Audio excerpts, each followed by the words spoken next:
Hello, New Salem, and welcome to Wellness Wednesday.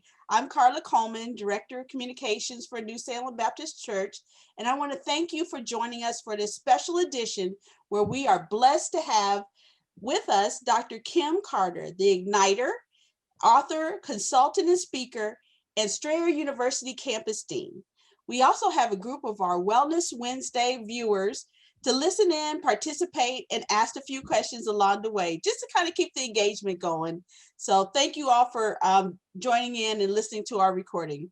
We will post this recording to our Facebook page and Instagram pages on Monday. Please feel free to share with Kim your questions in the social media, and she'll be happy to get back with you and give you some great insight and inspiration along the way. I'm going to ask Kim if she would briefly tell us a little bit about herself and about what she's going to present today. Thank you so much, Carla. I'm so happy to be here with you all for Wellness Wednesday. And I am Dr. Kim Carter, the Igniter.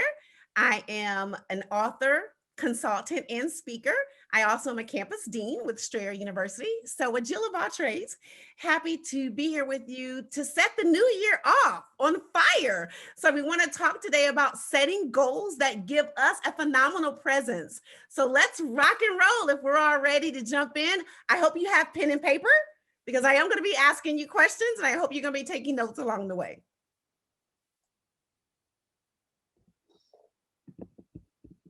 Creating a phenomenal presence, setting your vision ablaze. Let's all work off the premise that we have an inner flame that is sparked by our desire to live life to the fullest potential. Annual starts are a great time to check our flame status. In order to make certain our flame is not lying dormant, examine if we're waiting on an external spark to keep our flame going, or to actively tap into our internal flame of passion and purpose in order to unleash our full potential, which sets our vision ablaze. If any of those points resonated with you, then let's get the momentum going by developing a plan that will set your path on fire. Session objectives. What you'll take away today are these 4 key points. Identify your passion, acknowledge your vision. That we have to start there first. Then establish sound goals, intentions, and objectives.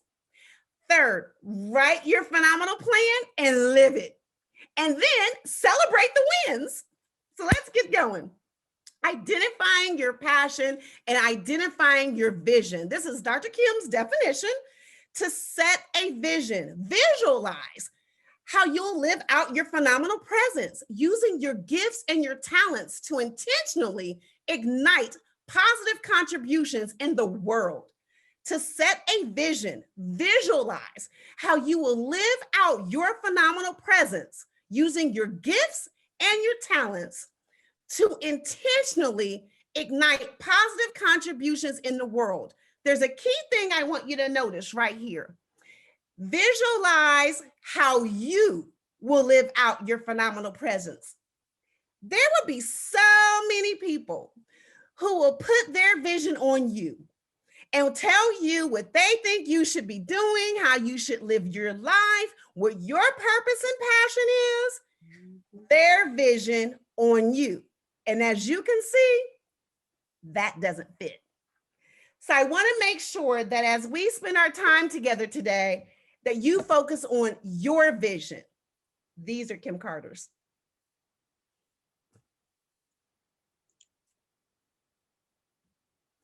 And we'll keep going now that I have my correct vision on.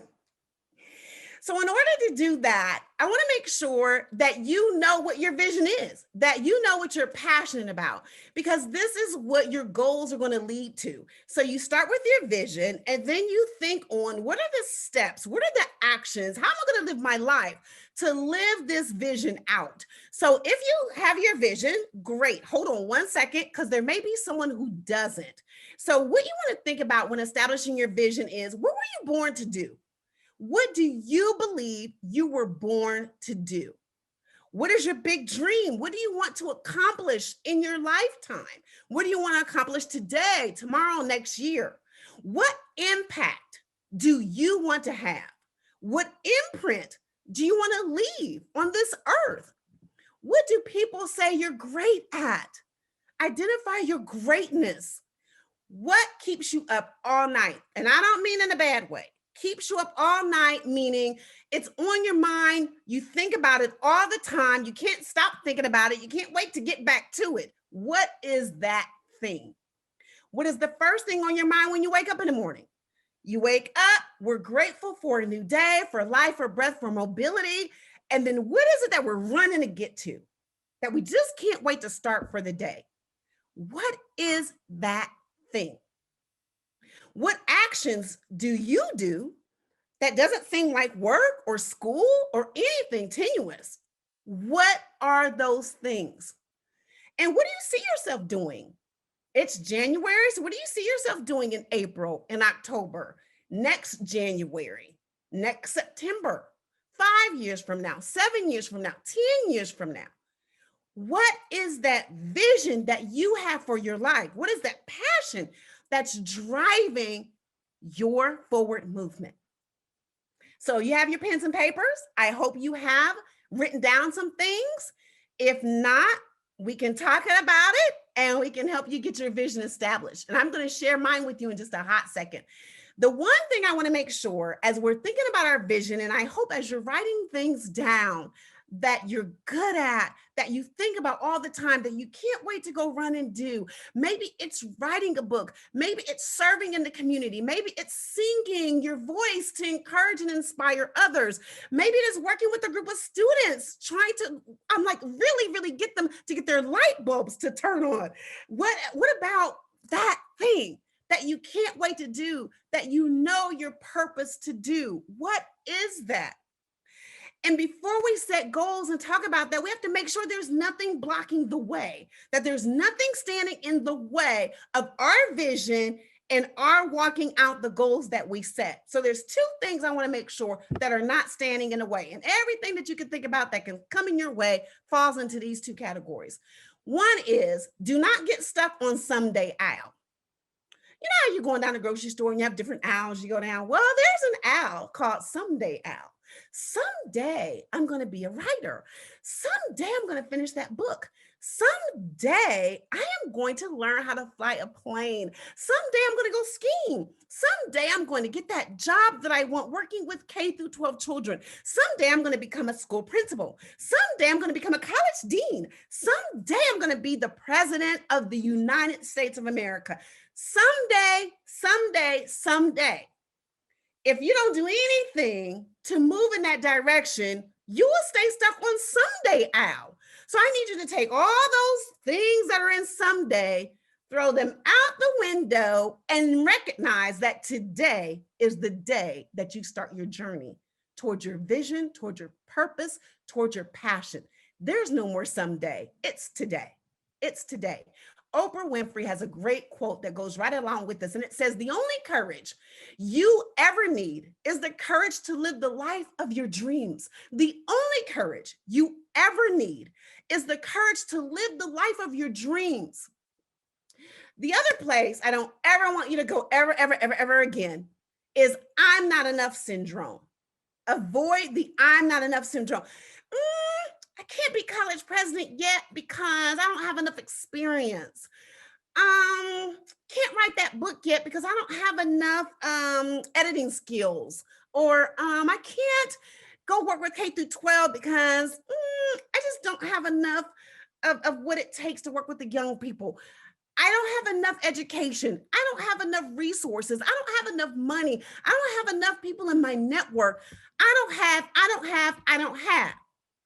Good night for I'm not enough syndrome. You are enough. You have everything that you need in here, your intellectual capital, in here, your heart's passion to do exactly what you want to do exactly what your purpose is, what your passion is, to live a phenomenal life and to have a phenomenal presence. You have it all right now. Darren Hardy, one of my great productivity experts, says this: Everything you need is already inside you. You were wired to survive and to succeed. Everything that you need is already inside you. You are wired to survive and to succeed. You may just need a little help focusing in on you, because you already have everything that you need to have a phenomenal presence. So let's give you an example. In case you haven't figured your vision out yet, let me share mine with you. Dr. Kim Carter's vision. And before that, oh my gosh, I almost forgot another favorite quote. This is so critical. Remember how I just said you have to laser and focus on you? You have to make sure you're not distracted by the shiny star syndrome, where something pops up here on Facebook that somebody else is doing. Something pops up here on Instagram that so-and-so is doing. You can be distracted by all those things thinking, oh, I should be doing that. Or why didn't that happen for me? No. Focus on you. There are many things in life that will catch your eye, but only a few will catch your heart. Pursue those things. There are many things, all those distracting things in life that will catch your eye, but only a few that will catch your heart. Pursue those things. Pursue those things. Okay, now we get to talk about my vision. Dr. Kim Carter's vision. My vision is to inspire and equip trillions to be their own ignition points of power. I aim to positively impact their life and the world, all while encouraging them to never let their internal flame of purpose die. My vision is to inspire and to equip trillions to be their own ignition points of power. I aim to positively impact their life and the world, all while encouraging them to never let their internal flame of purpose die. How am I going to do that? By my authorship, my consulting services, and my speaking engagements. So let's talk about your vision. Are you writing it down? Because we're getting ready to move into making that vision come to life. And I want to share with you just a few additional quotes that will encourage you to get your vision and to make it plain. Benjamin Mays says, the tragedy of life doesn't lie in not reaching your goal. The tragedy lies in having no goals to reach. Benjamin Franklin turned around and said, he actually said it first, by failing to prepare, you are preparing to fail. And then H. Stanley Judd spoke these words. A good plan is like a roadmap. It shows the final destination and usually the best way to get there. And then Alan Lincoln, a nice writer that I love reading his work, said, planning is bringing the future into the present so that you can do something about it right now. See, Alan knew about someday. He knew about someday out. He said, planning is bringing the future into the present so that you can do something about it right now, today. So let's get to doing. Setting your goals. And I know you've all seen this, but it's surely worth saying again. When setting your goals, you want to make sure they're SMART goals, that they are specific. Y'all know I am super A personality type.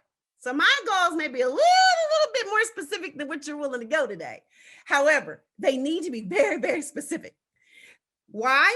To stay focused, lasered in on them so that you don't get all over the place with the shiny star syndrome. They should be measurable. Numbers, timelines. You'll see that when you measure your goals, you want to measure them. When are you going to do this by? How is this being measured that you actually are successful in it? How are you going to determine if you need to pivot, if you need to go in a different direction with that goal? So you need metrics, you need measurements in order to do that. And then achievable. We all want to dream big. We should dream big because we have access to making that happen. In doing so, we want to make sure that when we're setting our goals, we take achievable steps along the way to get there. And so basically, only you know what is possible for you to attain. So when you're setting your goals, make sure it is something that is within reach by faith. And then relevant. Relevant means that our goals have life, they breathe. And so staying relevant may mean making adjustments in your goals along the way.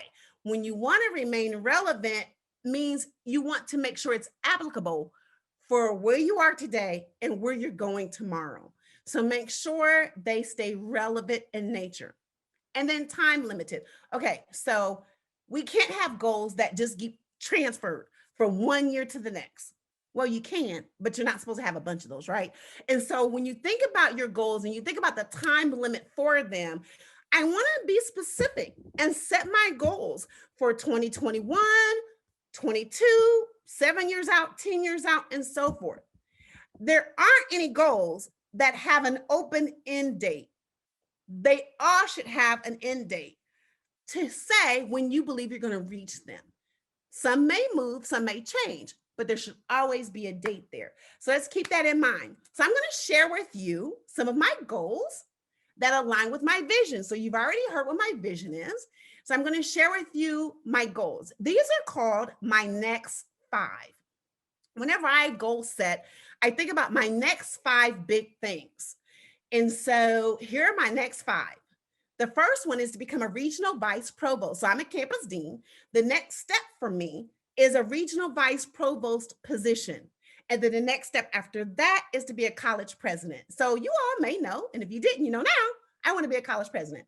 So I want to make sure that I'm playing chess and not checkers on my path. My mentor shared with me, Kim Carter, don't play checkers. Don't be all over the place, taking this job, that job. Make sure your jobs align with where you want to go. You want to play chess. You want to be a strategist, and you want to make sure that every move counts. He was on to something.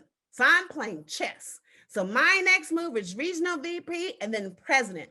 I have 2 routes I can take to become president, which is my second goal, which is department chair. So I can become a department chair and then jump to president.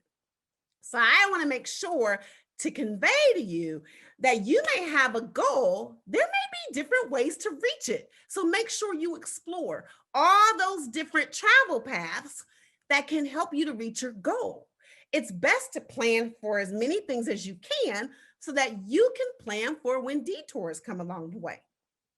Then next, college president, college board, and then the Igniter. The Igniter is my yacht. My yacht that I am going to be so happy to serve C-suite executives on for their getaway retreats. You guys could come too. So that is part of my goal strategy as well. And if you notice, my goals have an opportunity column. I'm self-aware. I want you to be self-aware also. So when you think about your goals and you think about your vision, be very clear about what you need to get there.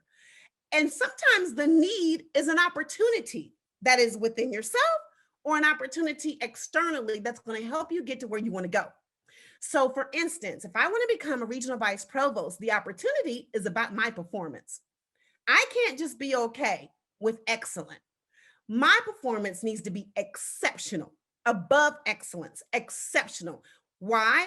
Because there's 5 million deans and only 5 regional vice provosts. So I need to perform exceptionally well, stand out, get mentors, get on the right task force to make sure I'm in the right place at the right time and that I'm known. So a resource that I may need to do that is mentoring. So I've talked to other regional vice provosts, asked them about their path, asked them about books they're reading, asked them about who mentored them. I want to dig deep and I want to find out everything that I can, not to take on their vision and do it their way, but to gain intel so that I can know what my options are. And so there's my due date. Did y'all notice that was this year? October of this year. Woo, woo, I'm calling it out.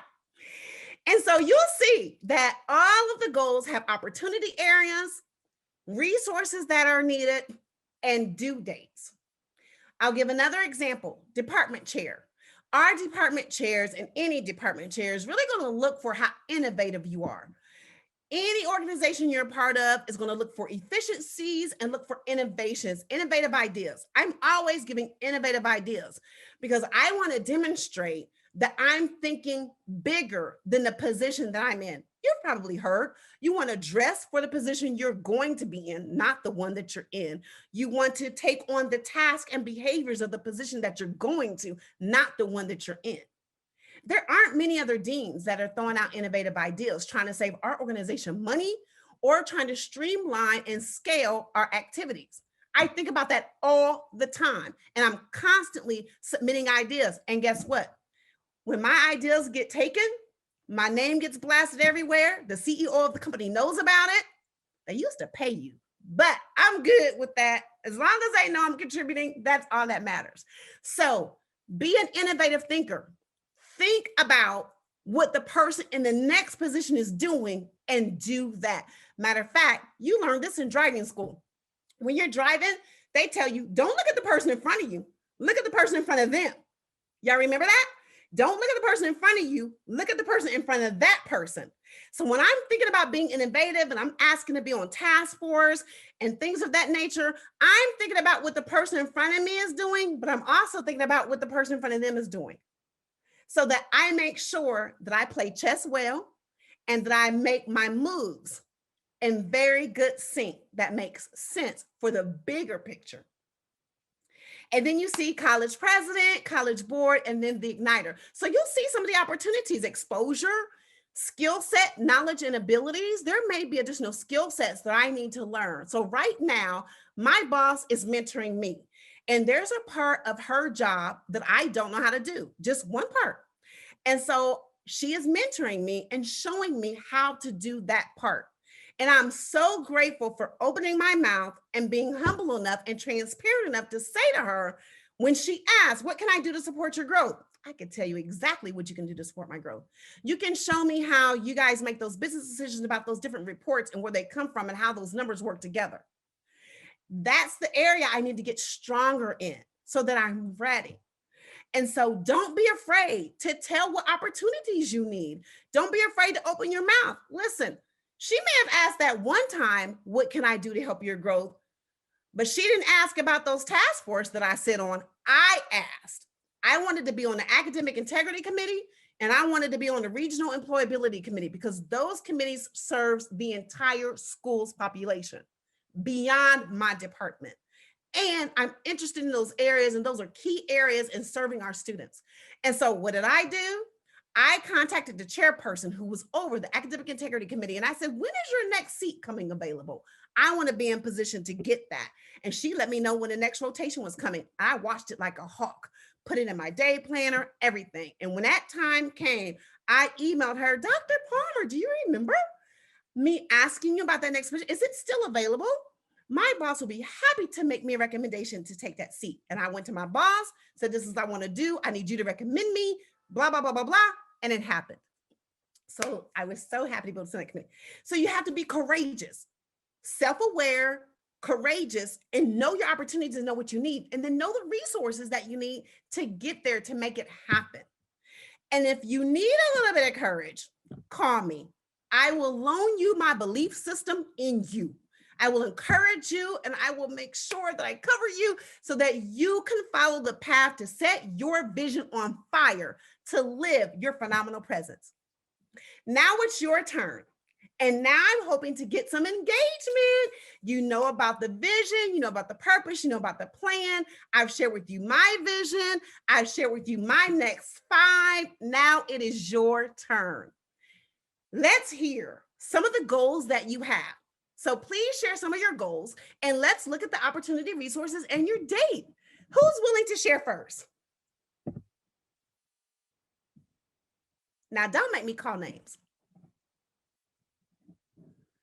No one has a goal for 2021. I don't believe that.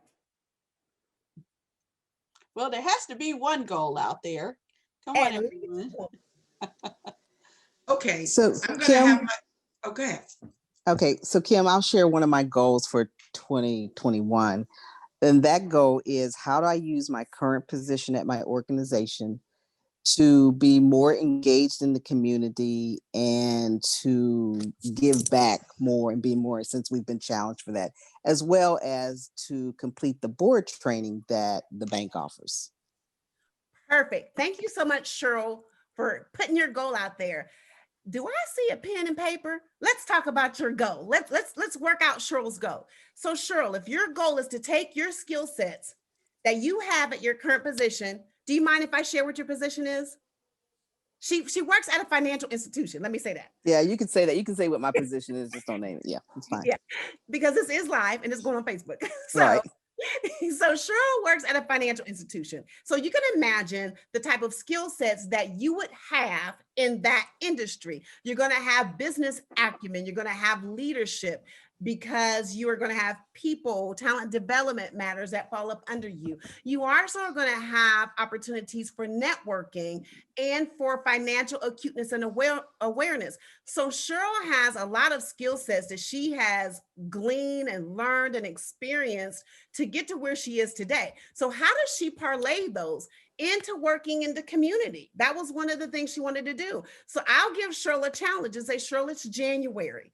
And knowing what your skill sets are, I challenge you to look at organizations that need your skill set of financial literacy.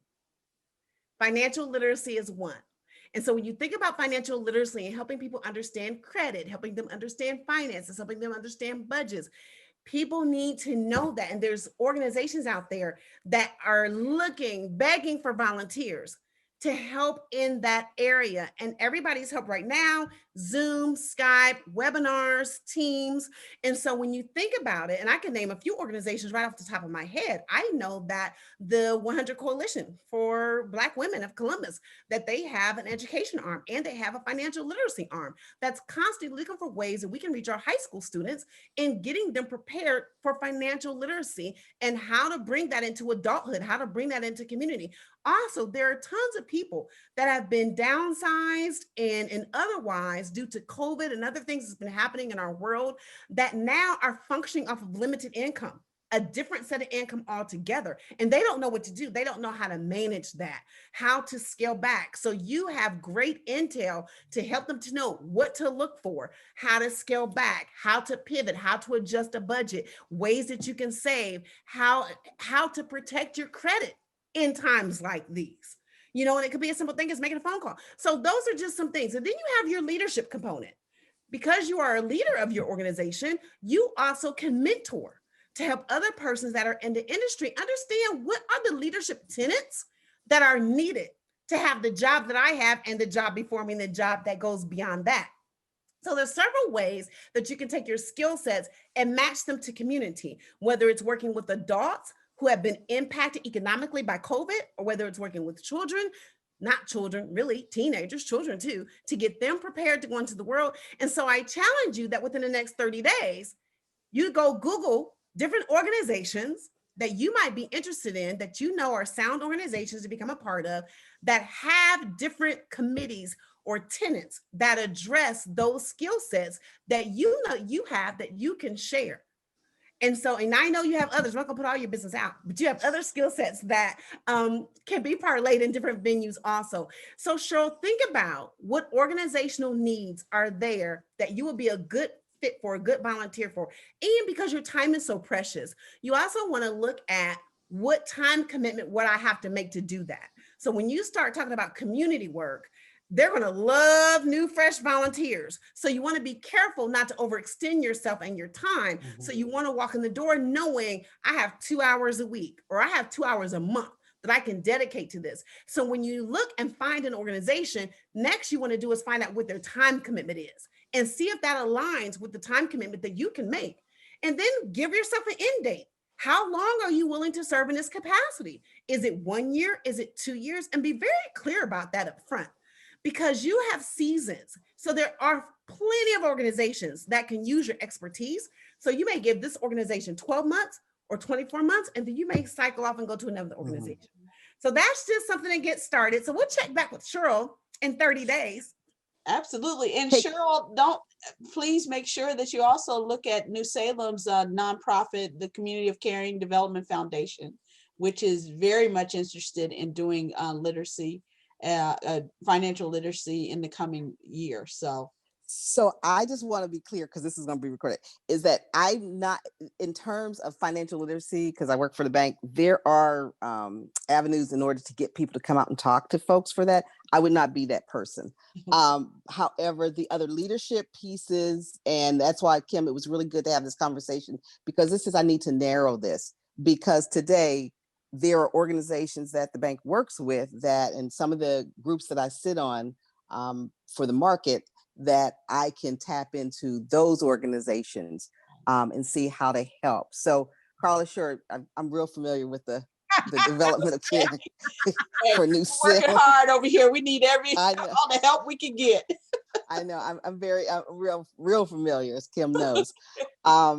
So yeah, I just want to be clear, because I've done this before, and then people start calling me. It's like, no, I can't do financial things with you. But what I can do, in terms of when I look at how do I help people from leadership, and Kim, you touched on it with COVID, helping people to prepare for roles and looking at resumes, because I find that's where my skill sets can help people, and what, leaders look for when they hire. So just trying to pinpoint that and help there. So thank you for that.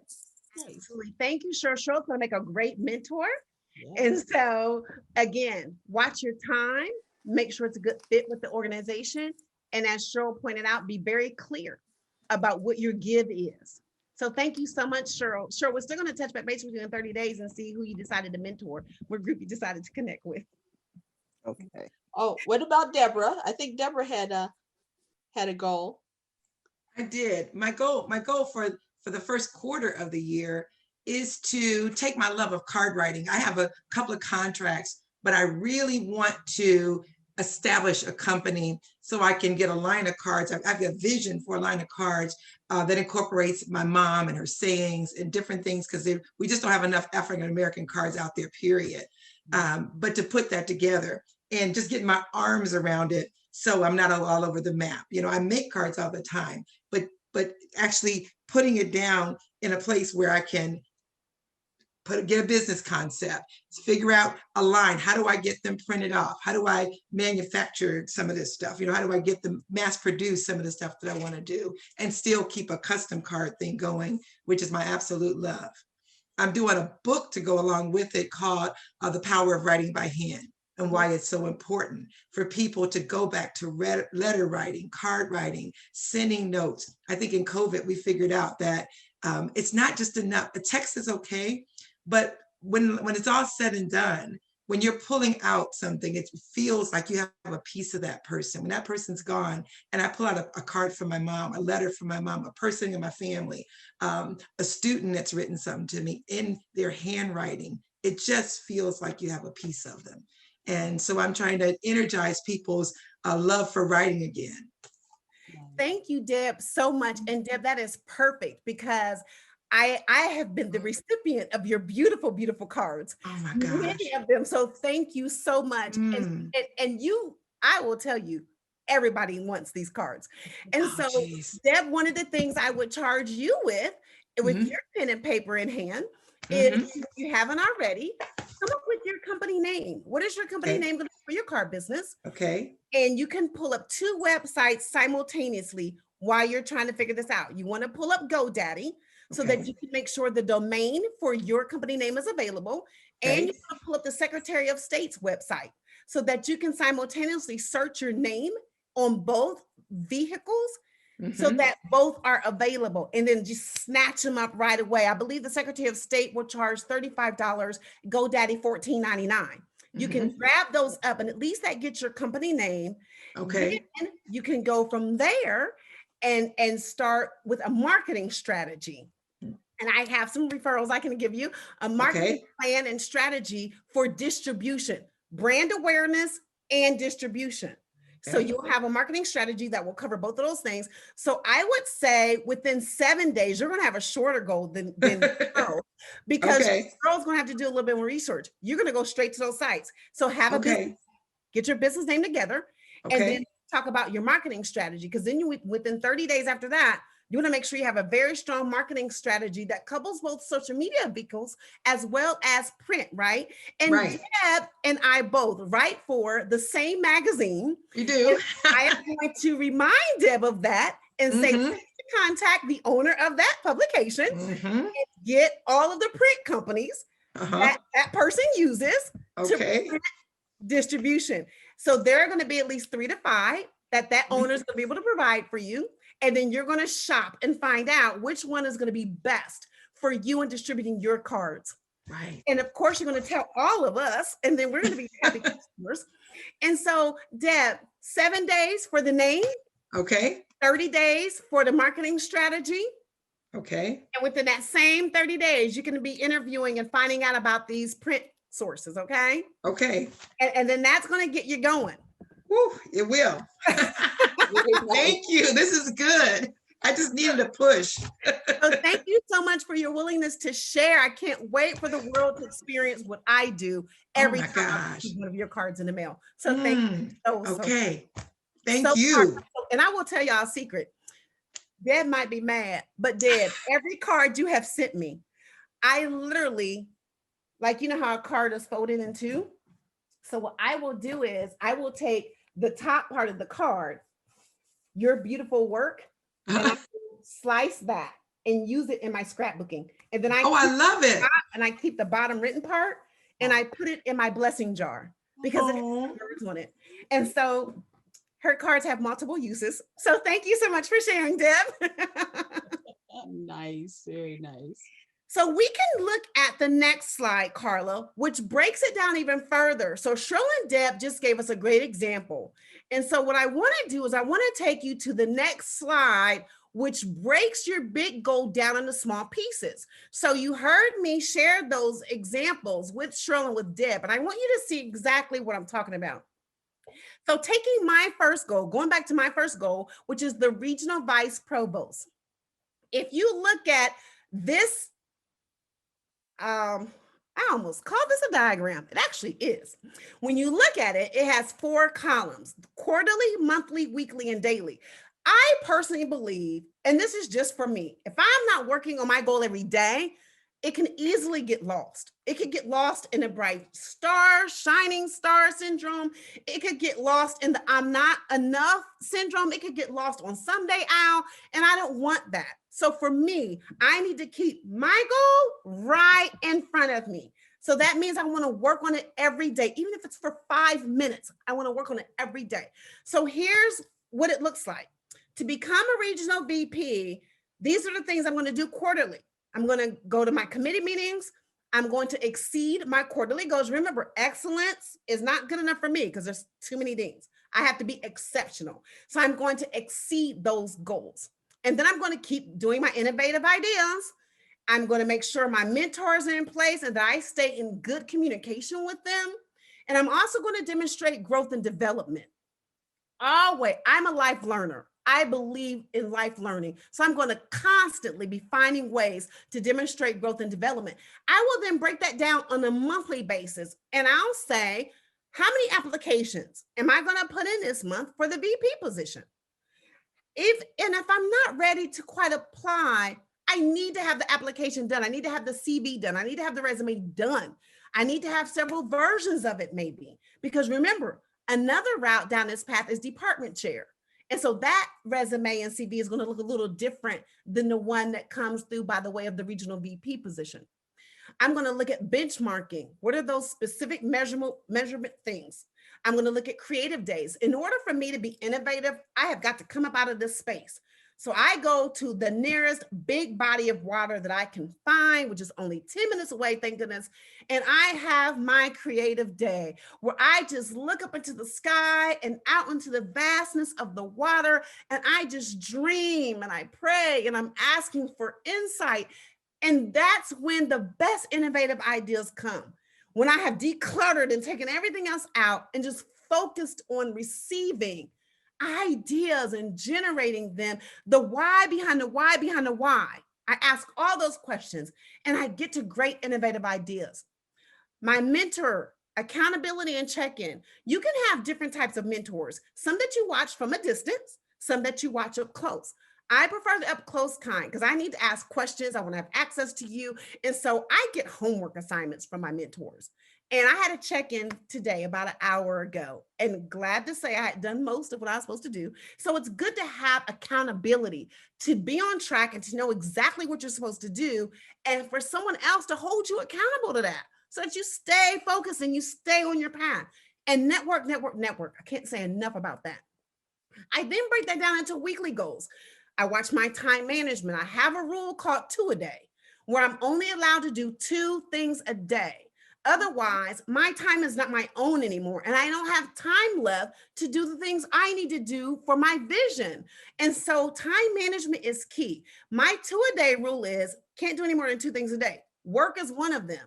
So I can only do one more thing after work a day. That includes the weekends. And so 2 things Saturday, 2 things on Sunday. If someone approaches me and says, hey, Dr. Carter, can you speak on this day? I look at my calendar. If there's 2 things already, that day doesn't work. Would you like to propose another day? So you got to stick to that no matter what. And then also look at, again, benchmarking on a weekly basis. Instead of a creative day, like I do monthly, for the week, have creative hours during that week.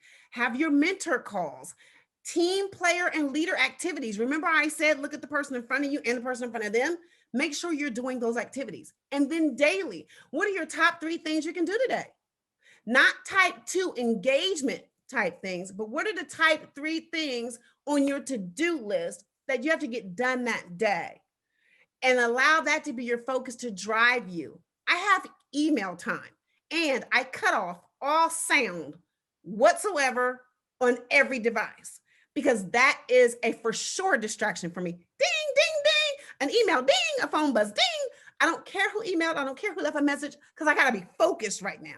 So I schedule email time. I have 3 times a day where I check email, and I will respond during that time. When that time is up, I go back to being productive on whatever it is my top 3 things are for that day. I have my creative hour. It's a certain time of day that I block off. There's nothing planned for that hour, nothing. And then my daily recap before I go to bed every night. How did I do on reaching my 3 things? Is there something I could do better to make tomorrow better? You know, is there something that happened today that points into something I need to do tomorrow? And then me time, even if it's 15 minutes, do something for you. Do something for you, because that's one of the ways you keep energized and you keep engaged. And so now you see how I took that one goal, broke it down quarterly, monthly, weekly, and daily.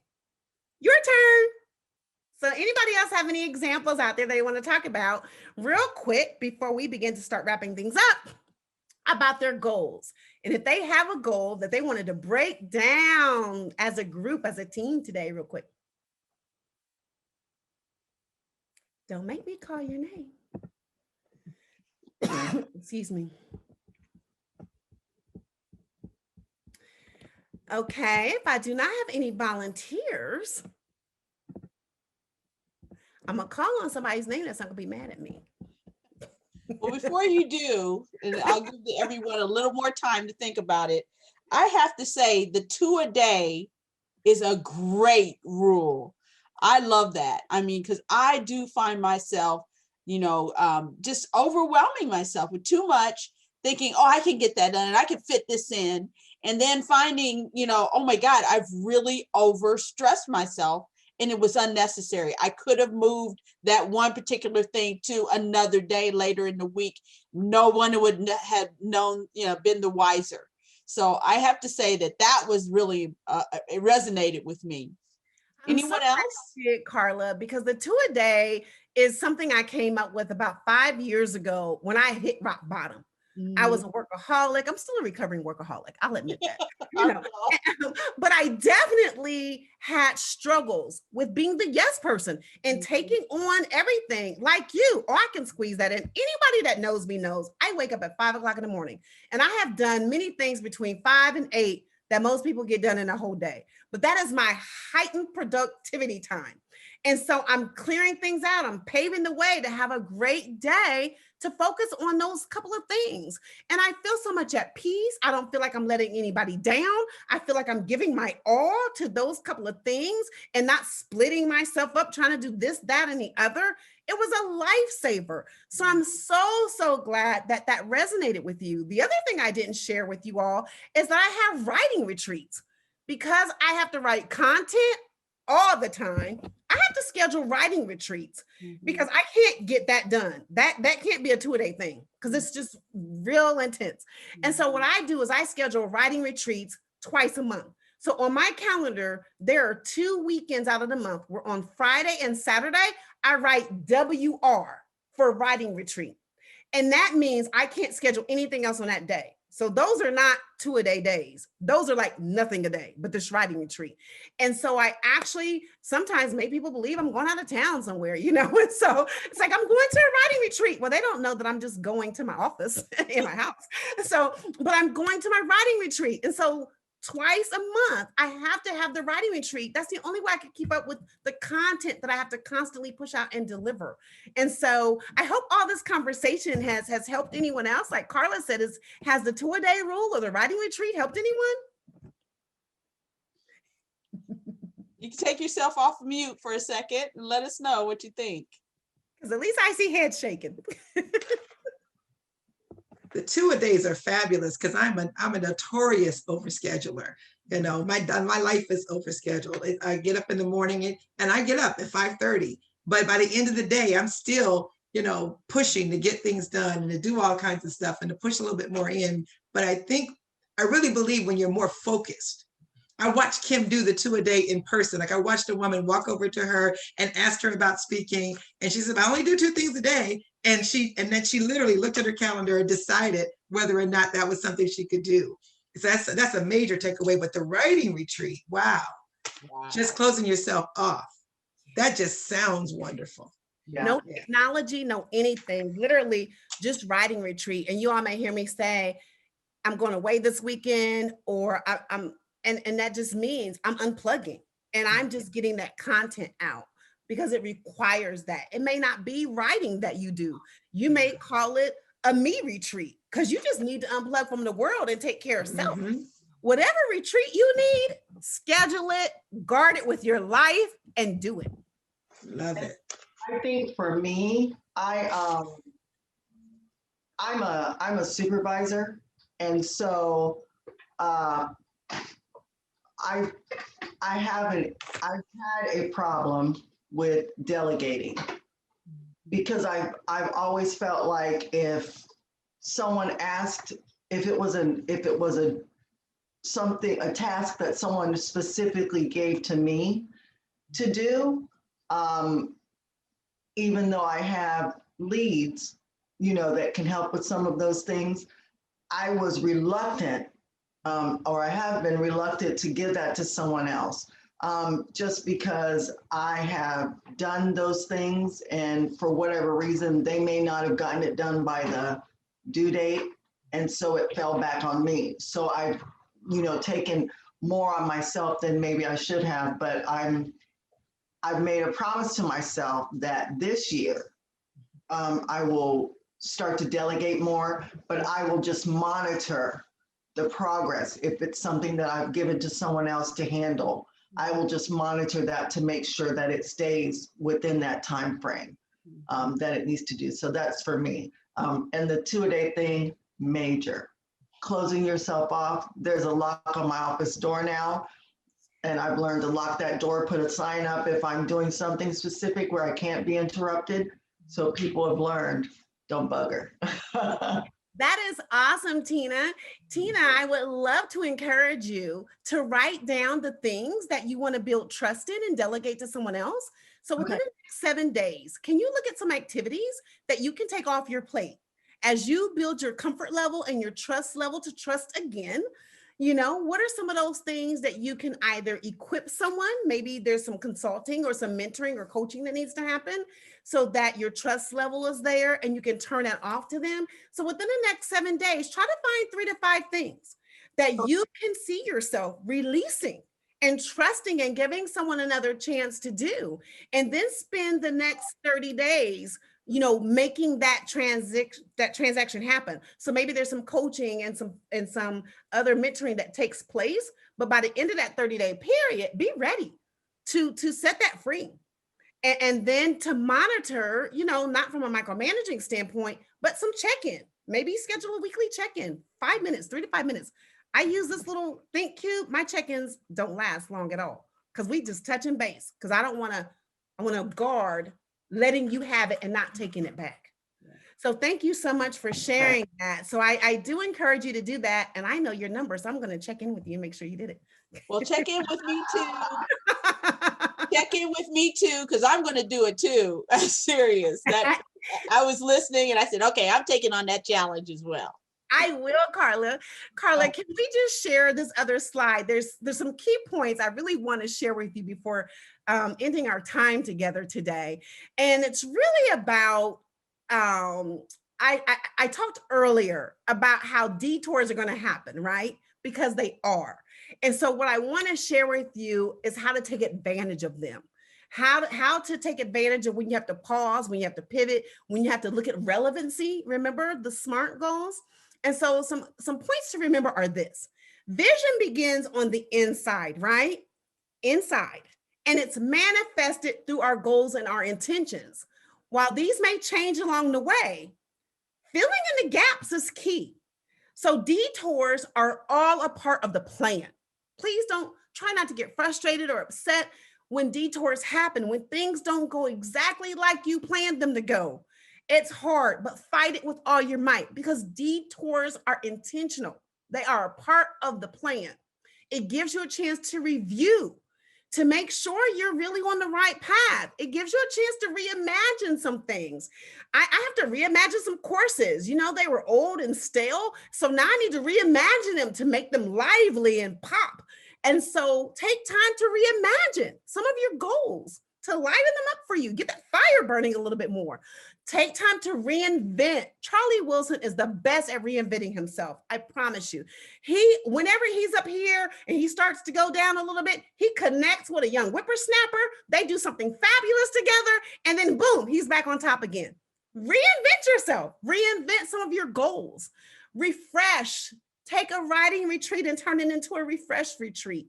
Because if you're exhausted, if you're wore out, if you're spread too thin, you're not as creative. You're not as innovative. You're not at the best place that you can be in. And then there are some things that need to be removed. So sometimes when you get a detour, it's because there was an nail in a road or you had a flat tire or something. It's a time to check and see if there's anything that needs to be removed. Sometimes we set out to do things and we find that wasn't really necessary. Just remove it. It's your goal. It's your plan. And then always fuel your vision. Keep that fire lit and ignited. Have passion. Always keep the passion burning, and surround yourself with the right people, not just your mentors, not just your accountability people, but people who are going to be great resources to you, people who you know that are going to encourage you, people who have done what you're trying to do. Fill yourself with passion and people, the right people. Have patience. Some things take a little more time than others. And I know none of us are trying to hear that, especially when it comes to reaching a milestone or a goal. But sometimes patience makes perfect. Okay. And then prune. This may be the hardest thing we talk about today, but there are times when some pruning needs to happen for our growth path to be made clear. Pruning may mean involving you removing some people, some places, some things, some journeys out of your life, pruning them all away, peeling the onion layers back so you can see the real and have clear focus and clear direction where you want to go. And practice. That's why I want to encourage you to practice by doing your goals daily, breaking those goals down to something that you can do every day. If you practice that thing every day, it becomes a habit and you won't be so quick to forget about it or to let it sit. I won't begin to tell you. Just in a Franklin planner alone, moving something from one day to the next, and then that day to the next day, it's crazy. It'll make you feel like a failure. It'll drive you crazy. So if you just practice the things that you can do, that you can control every day, I promise you, you will live a phenomenal presence. You will get to the place that you are meant to be by your intentions. And at the end of the day, at the end of all that, it is so important to remember why we're even talking about being intentional about goal setting and visions in the first place, because it's wellness. It's all about wellness. So when you set and write your goals, it provides clarity, focus that leads you to making healthier life decisions, making the right choices. It gives you a target for mental acuity. I need mental acuity. I don't need anything blocking any of that, okay? And while reducing stress, you play chess instead of playing checkers. That is key. And when you set your goals, when you intend them and practice them every day, it leads to accomplishment and happiness because you reached your goal. And what a great motivator. What a great motivator to keep going down that path. You are going to have mountains. You're going to have hurdles. You're going to have rocks. You're going to have nails in the road, but you will get past them because you're going to be determined and encouraged to do so. And writing these things down and living them out helps prioritize and helps you to pivot and adjust to change whenever you need to. I know you've got this. I know you all have this. And so let's talk about when you put it all together. When you take your vision and your goals and you live them out, you have a phenomenal presence. You are unstoppable. You are living your purpose. You are living out your passion. You are accomplishing your goals and your dreams, and you're setting that path ablaze. I mean, you're on fire. I see your flame. I'm trying to run into it with you. And so celebrate your wins, do something special, walk in the park, give yourself a gift. I love gifting myself. What is your favorite healthy meal? You know, start your next goal, your next intention. Make sure you look forward to that writing retreat or that self-retreat, self-care retreat, whatever it is. Make sure that you celebrate your wins along the way because you deserve it. You deserve it. So as we're wrapping up our time, I want to leave you with one of my most favorite quotes from St. Catherine of Siena. When you become that which you are called to be, you will set the world ablaze. When you become that which you are called to be, you will set the world ablaze. Thank you all so much for being here with us today. And we'll take a few more minutes if anyone has any questions. You can also stay connected with me through the different social media channels. I just cannot thank you all enough. And I really, really, really hope you walked away with at least one thing that's going to help you with your goals this year. Thank you so much. Thank you so much, Kim. Oh my gosh, that was so inspiring. I learned so much. I know you saw my head go down because I was writing. I was writing stuff down. So thank you. Do we have any questions? You can unmute yourself and go ahead and ask some questions of Kim. Dr. Kim, this was a great session. I really appreciate it. I hope that you do another one because I know I need to be setting goals. I have them. If they're not written down, they don't happen. But my big roadblock right now is needing to downsize. Needing to downsize because and you know when you you need to do that and it's like where do you start? And I know that once I've done that then I can clearly flow. I would love do something as far as widows. I started a widows ministry at the church, but just attempting to prepare women because none of us want to be at this place, and there's things that we take for granted when we're married or have a partner. And when that happens, it changes everything, everything. So the next time you're doing something, please make my daughter make sure that she advises me. But this was great. Thank you so much. Thank you so much, Mama Gwen. And you have great resources at your disposal. I know you're going to set that widows group for the women or for the men who are widowed. Mm-hmm. You're going to set that on fire because you are living through it. You're surviving. You can give them so much encouragement and strength to make it. And so I so look forward to hearing about your testimony and doing that. And in the meantime, I can volunteer your daughters and say they can just come to your house because sometimes for us, well, yeah, COVID, that's true. That's it. Mama Gwen, you might have to get the Zoom and show them all that you have in the room. And sometimes we just need someone else to tell us Yes. to get rid of, to tell us how to Absolutely. move on. It's so hard to do it ourselves because we Yes. have a lot of sentiment and emotions attached to things that it's just hard for us to do. But our loved ones can help us. They can help us make those decisions. They can take care of it for us, and it takes that off of us. So open your heart by Zoom or whatever in your home and let them help you. Let them help you. And you don't need to know when I'm going to do this again. You have direct access to me. So you call me Praise anytime and I will be happy to Zoom with you. Thank you so much. Thank you. Kim, this was awesome. Thank you. So I particularly love, I was feverishly trying to write notes because I was like, wait a minute, quit moving that slide. Still taking notes. But I loved the creative hours because I know one of my roadblocks is giving myself the gift of time to fully flush out that vision and just give myself time to be still to think about it. So I love the breakdown of the creative time and the writing retreat. So my wheels are already spinning. So yes, thank you, ma'am. So glad, Sony. Create a way, girl. Create a way. Thank you. Y'all gonna laugh at this, but I told actually a mutual friend of Sony of mine, because she's like, my household is crazy. How am I supposed to find creative time in a crazy house like this with kids and a spouse and everything going on? And I said, you don't think I'm crazy, but listen, this is what you're going to have to do. You're gonna have to get in your car and just drive around the corner. Just make sure nobody in your household can see that your car is still outside in the parking lot.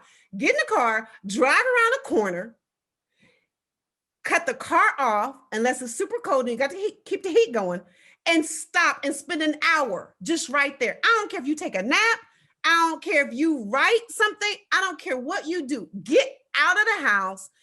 With COVID, you might have to stay in your car, but literally go around the corner, go to a nearby park, just sit there and just close your eyes. Whether you do a Bible study, whether you start creative writingly, whatever it is, it's going to be what you choose to do. But take an hour every day and you tell whoever's in out, this is my lunch hour. This is protected time. Get them used to you grabbing your purse and you getting out that door, and try to be consistent, same time every day. And you will not believe how grateful she was for that, because she couldn't find how she was going to do it. I'm like, it's not going to happen in your house because they know you're physically there. You got to go away, but to get the full hour, just drive around the corner. Because if you drive too far, you're taking your time. And so that actually helped out for her. It actually worked. Actually, that's good advice, not only for someone who has, a lot of folks in their home, but even us folks who live alone or, or divorcees or widowers or whatever. Sometimes we just need to get out of our house. Yes. Because I'm sitting here and I've looked at these four walls all day, all week, and they're closing in. And I need that writing retreat. I need to get away. And so it's just that's bringing the stress down too. Yes. Carla, I have 4 different spots I like. There's a pond really close to me. There's that bigger body of water I was telling you all about. There's a park that has so many beautiful trees and it's so secluded. And then there's this clubhouse that has this gazebo with this fire pit. And so those are all like within less than 10 minutes. And those are my get out and go to spots. Whenever I feel like I'm getting ready to just scream, I will just get in the car and go. And so please, everybody, use this. So is there anyone else who wants to share anything they walked away with today? Kim, I just truly appreciate your time and your energy. Your energy is amazing. I need that energy. And the 2-a-days, they really spoke to my spirit, because that will definitely assist me in my journey. So thank you so much. It was excellent. Excellent.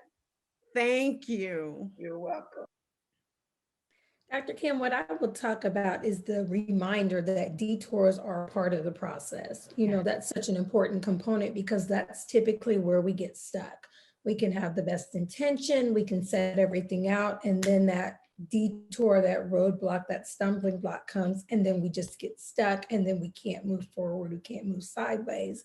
So I really just appreciate that as a part of the process, just the reminder that a detour, they're going to happen. They're going to happen. It's not a matter of if, it's a matter of when. And then again, the reminder that it's just that it's a detour, it's an opportunity to pivot, it's an opportunity to review, to revise, and just make whatever changes that you need to make. And sometimes we can be checking along so fast that we don't take time to stop and evaluate and take a look at. So those detours are that point that allows us time to do that. So thank you. Thank you, Tanya. Yay for the detours, because they are a part of the plan. So do we have any other comments or questions? The only other thing that I'll say is I know that this is our plan, and it's supposed to be, you know, we're supposed to build on an area where we're strong and where we have a natural skill set. But one of my goals actually comes out of the skill set of somebody else. And, you know, my sister was a person who loved all things kids, right? She loved kids. Kids were very important to her, you know, the progress, making sure they had the resources, making sure that they had the support that they needed if they had something going on. She always made sure she was there. They were her priority. And so that's actually one of my goals, is to look at starting a scholarship fund in my sister's name for young ladies who have lost their mother.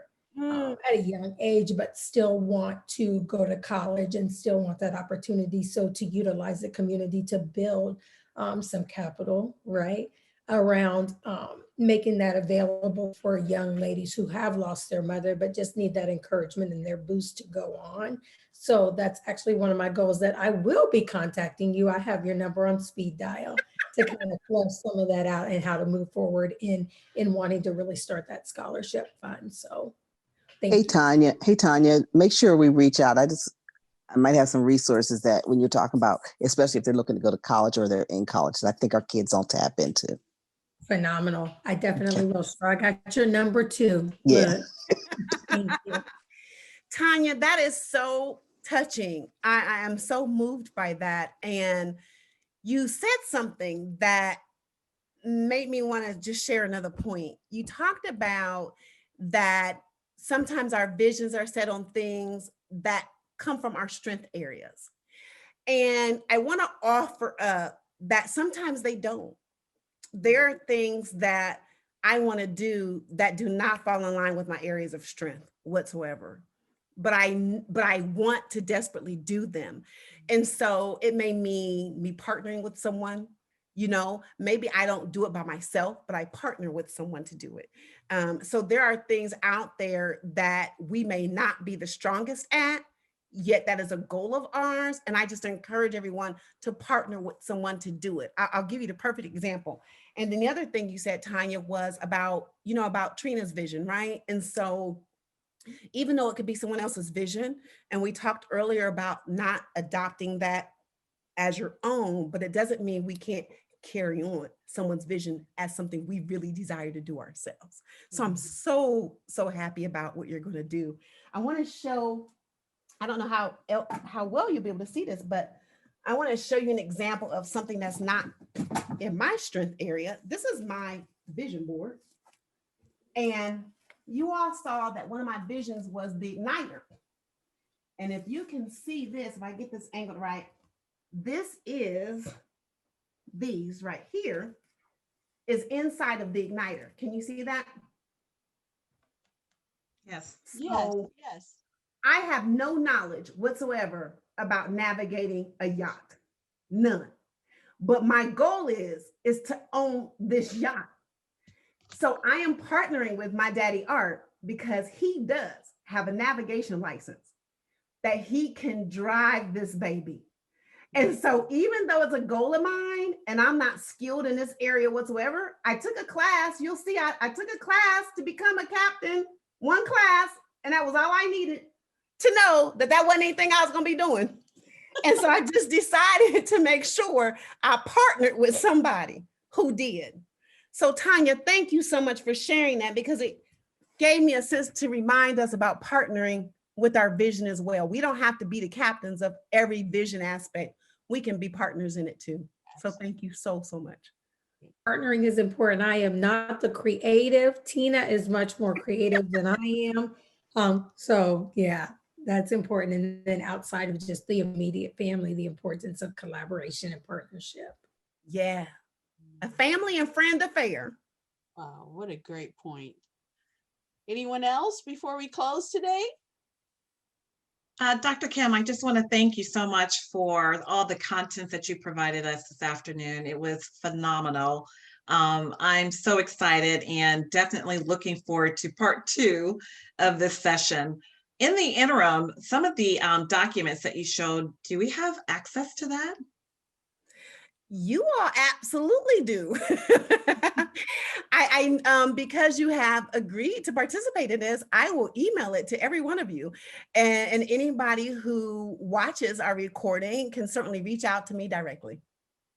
Excellent. Great. Good information. Thank you. Thank you. Thanks, Regina. Or they may reach out to you, Carla, and then you could just share. Yeah, and I'll share it with them. And yeah, absolutely. And maybe we can even make it part of our website. So, okay. I was going to ask you, is the recording only available on Facebook? But for people who are not on Facebook, could they still see it? Yes. So this recording will be on YouTube, Facebook, and the website. Because we are recording it, is much easier to promote it there. So yes, we will have it on all 3. Wonderful. Mm-hmm. Yay. Thank you for asking, Regina. I'll send you all the deck as soon as we get off this. Perfect. All right. Thank you all for joining us today. It was just so inspiring. I learned so much. And again, we will be posting this recording to our Facebook, YouTube, Instagram pages, as well as on the church website next week. So please look out for that. Folks who are watching this recording, please feel free to share with Kim your questions in social media, and she will be more than happy to get back with you. What did you say, Kim? Just say at Kim Carter, at Dr. Kim? At Dr. Kim Carter. Mm-hmm. Excellent. So put in there in your comment at Dr. Kim Carter, and it'll go directly to her, and she will respond as soon as she can. So as long as it fits within her 2 a day. I had to share that. You know, I had that email time. So all email will fit within those email blocks I have throughout the day. That is so funny, Carla. Thank you. There we go. So she has time blocked out for you already. So thank you again for joining, and we will see you this week on Wellness Wednesday as we discuss the COVID-19 vaccines with 4 of our doctors who are part of the New Salem congregation membership, who is going to give us some insight and allow folks to ask questions about the vaccine itself. Thank you all for joining. Thank you. Have a wonderful, wonderful week. Right.